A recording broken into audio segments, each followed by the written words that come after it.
Medical কলেজে আমাদের programme ছিল ডান্সের। আগের ভিডিওতে তোমরা নিশ্চয়ই দেখেইছো।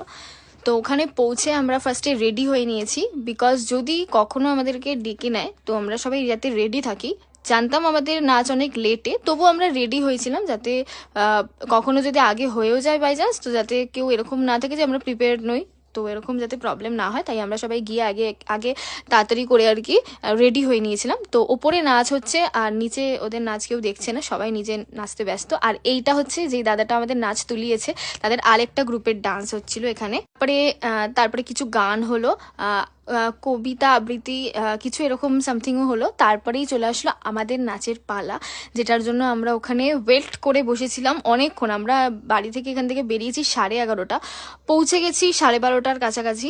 তো তারপরে ওখান থেকে 5টার সময় আমাদের নাচ দিয়েছে। মানে কতক্ষণ ওখানে ওয়েট করতে হয়েছে আমাদের এই নাচের মানে পারফরমেন্সটা আমরা করবো বলে ওয়েট করে বসেছিলাম। আর যতক্ষণ না পারফরমেন্স হয়ে যাচ্ছে না, ততক্ষণ খুব একটা মনের মধ্যে ভয় থেকে যায় যে এখন করবো কি হবে কি না হবে। এবার হয়ে গেলে তখন একদম রিল্যাক্স, তখন এনজয় করা যায়। তো সেই কারণেই আর কি যতক্ষণ না হচ্ছিল ততক্ষণ আমরা খুবই টেনশনে আর কি, ভয় লাগছিল যে ঠিকঠাক করতে পারবো কিনা, যদি ভুলে না যাই আর কি, এটাই সব থেকে বড় কথা। তো পুরো ভিডিও তোমাদের আমি এই ভ্লগেও আর কি দেখাতে পারবো না, তো তোমাদের নেক্সট পার্ট দেখার জন্য নেক্সট ভিডিও দেখতে হবে। ততক্ষণের জন্য টাটা।